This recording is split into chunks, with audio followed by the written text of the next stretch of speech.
This is the Sony A7RV. It has 61 megapixels on a full frame sensor. This is the iPhone 15 Pro. It has 48 megapixels on its main camera and the sensor is much smaller. Both of them can shoot RAW. But does the Apple RAW stack up anywhere near that of the Sony's? Join me today as we find out.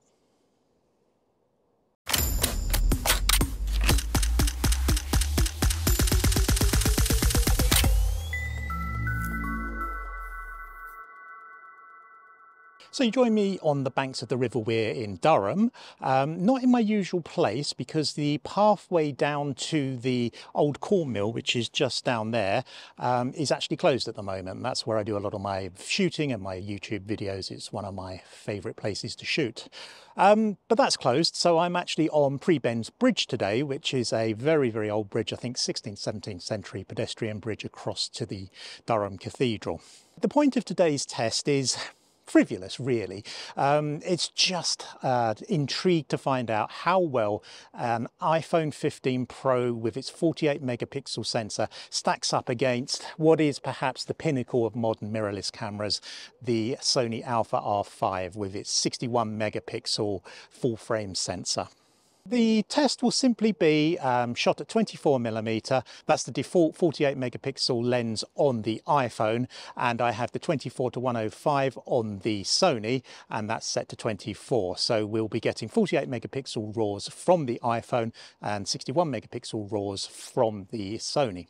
As far as exposure is concerned, obviously they're going to be quite different. The Apple RAWs still use computational photography, despite them being a RAW, despite them saying that, you know, this is a RAW file, nothing's done to it. Technically, there are things done to it, and you will see that when I put them into post-production.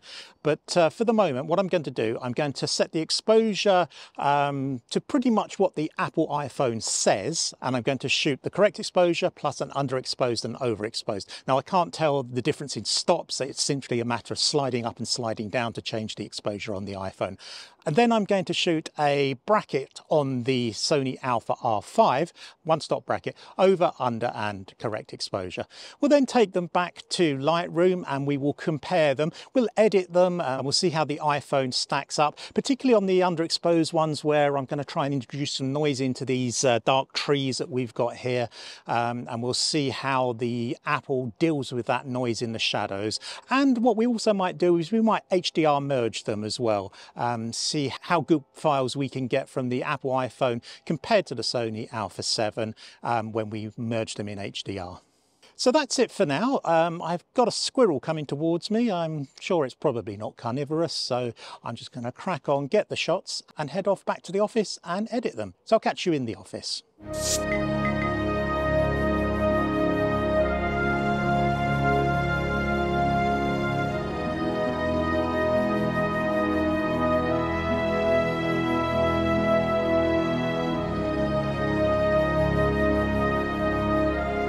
So I'm now back in the studio and I've loaded the images into Lightroom. I have the images from the Sony A7RV in red here, color-coded red, and I have the images from the iPhone 15 Pro color-coded in green. This is the correct exposure on the iPhone, this image here. And this is the correct exposure on the Sony A7RV. And as you can see, there is a significant difference. And if I hold them up side by side here, you can see that there's a lot more processing going on, even though this is technically a RAW file. On the Apple iPhone 15, there is significant processing going on to sort of even out that dynamic range, to pull in the sky and to raise up those shadows compared to the RAW file from the Sony, which has nothing done to it. So what I thought it would be interesting to do first of all would be to actually see if we can match this Sony file to something similar to the iPhone. So let's just go back to the grid view and we'll select the correct exposure on the Sony Alpha and we'll go over to the develop module. And as you can see, and not unexpectedly, the sky is clipping very slightly. The Sony has metered for pretty much the shadow areas and the river, and it's blown the sky. But this being a, you know, a good camera with a significant amount of dynamic range, I'm pretty confident we can pull that sky back. So we'll just pull the exposure down slightly first of all, and then we'll pull the highlights down, and you'll see pretty much immediately the sky comes in. So if I pull those highlights down even further, you'll start to see that the sky begins to look a little bit like the one we had on the iPhone.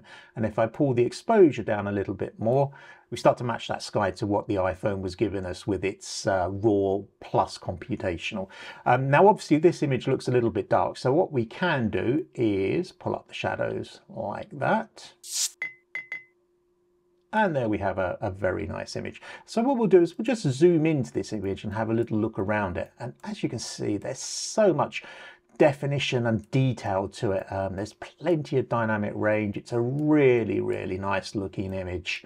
We still have extra dynamic range at each end of the histogram here. So if I just bring the blacks down and bring the whites up slightly, we can add some contrast to it. And that looks a really good image. There's lots and lots of detail in it. We'll take that back into the library and then we'll compare it directly to the iPhone image that hasn't been worked on. And we'll zoom in a little bit. And obviously these are different file sizes, so the image size is not quite the same, but they were both shot on 24mm. And as you can see, there's a definite softness to the iPhone. There's a mushiness in the foliage here, which, you know, even though it was shot at 950th of a second, it looks mushy. And we haven't done anything to this iPhone image, whereas we have edited this Sony Alpha image. Now, if I go over to this area where we've got quite a bit of dynamic range, you can see there's a significant difference there. We've got plenty of detail in the bridge and the buildings behind. There's probably lots more dynamic range that we can work with in this image without actually damaging it. Whereas this one, it's not even sharp. It's quite mushy in the distance there. Really doesn't compare. So if we zoom out, what I'm going to do now, I'm going to take the two darker images and we're just going to see what happens if we try and bring those shadows up and make them look acceptable from the underexposed images. So this is the underexposed version of the Sony image. As you can see, it's pretty dark in the shadows there. Still fairly blown out in the sky. But obviously there's lots of detail in there that we should be able to recover. This one is the iPhone. This is very, very underexposed, so probably not the greatest test in the world, but we'll try it anyway. The problem with the iPhone is if you're using the default app, which is the only one you can use to get the 48 megapixels, you can't really easily control the exposure up and down half a stop, third of a stop or whatever. So you kind of have to slide up the screen, slide down the screen and accept what you've got. So what I'll do is I will take both of these over in the develop module. Let's work on the iPhone one first and see if we can raise that up to make it look a moderately acceptable image. So we'll raise the exposure up first of all, and you can see we've got clipping at both ends now. So I'll bring the highlights down a little bit, bring the blacks up a little bit, and now we'll bring the shadows up as far as we can. And there we go. And I think we'll bring the blacks back down a little bit and add a little bit of vibrance to it just to... And if you're looking at that on screen, it's probably an okay image. Let's do the same with the Sony though. This is the Sony, obviously not quite as underexposed as the iPhone image, but we'll bring that exposure up a little bit. We'll bring the highlights down and you can see that sky comes in beautifully. We've still got range here, so we can bring that up, bring the whites up to the point where it's clipping. We can bring the blacks down to where that's clipping. And we can bring the shadows up a touch. And I think we can probably just bring the whole exposure down very slightly. Lots and lots of dynamic range in the image.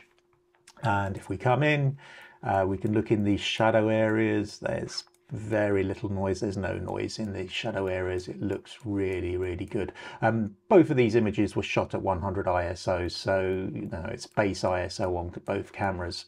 That looks pretty good. Let's take a comparison with the iPhone image now, and we'll do that. Go over to side by side in the develop module. And you can see on the left we have the Sony, on the right we have the iPhone, and at first glance they look all right. The Sony looks significantly better than the iPhone, but the iPhone, if you were using it on a web page or, you know, on a computer screen, would look okay. But I think it's going to be interesting when we zoom in. So this is at 200% on the Sony. It's really, really sharp. It's got lots of definition, looks great. We do the same on the iPhone. Now obviously smaller image, smaller resolution, so slightly smaller image, but it doesn't look anywhere as good. And this is really interesting. Those trees are just really, really mushy. They've just gone completely. Now I wouldn't expect that from a normal RAW file. Maybe that's something to do with the computational side of the image. It really doesn't look good at all. So for one last little thing, I think what we'll do is we'll do an HDR merge of each of these images and see what we can get out of them in HDR. So before we actually do the HDR merge, what we need to do is take the images that we've worked on and just reset them. Otherwise it will apply the settings that we've got to our HDR merge. So we'll just select all these images, reset them back to their default values. And what we'll do is we'll take these three images from the Sony, we go to Photo Merge HDR. We don't need auto align because it was shot from a tripod, and we don't need deghost because it was a very still day. And we click merge. Whilst we're doing that, we'll do the same with the iPhone. Photo Merge HDR, same settings, and merge. Now Lightroom doesn't put these back in the collection for you, so you have to go and find them from the main catalogues. And this one here is the HDR merge for the Sony. We'll bring that down to Sony. And this one here is the HDR merge for the iPhone, so we'll bring that down there. And we'll come over here and we'll just have a look at those two images. And we'll pull them up side by side. We have the Sony on the left here, which is obviously a 3:2 ratio, and the iPhone on the right here, which is a 4:3 ratio. Quite different results from them. That's actually quite interesting. The Sony one looks a little bit bright, but that's probably because we had quite a lot of brightness in all three images, even the darker ones. The iPhone looks pretty good. I'm actually quite impressed with the HDR merge on the iPhone. Let's take them over into the develop module and just see how they come up. Let's take the Sony first. And I actually think that the original files look actually significantly better than the HDR merge ones. But if we actually bring down the exposure and just bring up the whites to maximize the contrast, bring up the blacks to avoid that black clipping there, and then bring the shadows up a touch more. It looks clearly an HDR image, but you can see there's huge amounts of dynamic range in that shot. It looks really, really sharp. It looks bright. It's a really nice shot. I'm very impressed with that. Let's do the same with the iPhone. And this is the iPhone image. This actually looks ironically more like a natural RAW file from a mainstream camera rather than a computational RAW from an iPhone when it's been merged. So let's see if we can brighten this up a bit and make it look a little bit like the Sony one. Not, as you can see, even sliding these sliders around, there's very little dynamic range in this image. There's not very much we can do with it at all. I can try and bring the exposure down, but that doesn't give me very much in the shadows. Bringing the exposure up, we lose the sky. It looks pretty sharp. It's got plenty of detail, but I think if you were to compare them side by side, we've got the Sony on the right here, the iPhone on the left. Let's just wait for that to pop in. Not bad, but overall the dynamic range, you can see there's some really nasty artifacting in the iPhone areas of contrast, high contrast there, which we do not have. It's a much subtler, much better graded image on the Sony. So it's been an interesting experiment. Probably no great surprise in the results. The iPhone copes okay with the images, but it doesn't cope very well with post-production. You can't really do HDR with it. I mean, there is an HDR mode in the camera, but obviously the Apple RAW is having stuff done to it anyway, computational work done to it whilst it's being shot. And I think that whilst giving it a sort of faux dynamic range, a faux HDR feel to it, is making it very difficult to actually do anything in the editing. So it will work nice on screen, but you certainly wouldn't want to be printing high contrast scenes up at large sizes. The Sony, on the other hand, has just got oodles of dynamic range, oodles of definition and color and contrast, and you can push and pull those files around beautifully. It's a really, really nice raw file to work with. So no great surprise in the results really, and I didn't expect there to be, but I just thought it would be quite interesting. And if you've seen my previous videos, you'll see that I've done Fujifilm with the iPhone and had fairly similar results, although I felt the iPhone was quite a bit closer to the Fuji files than it has been to the Sony. That was quite an interesting contrast.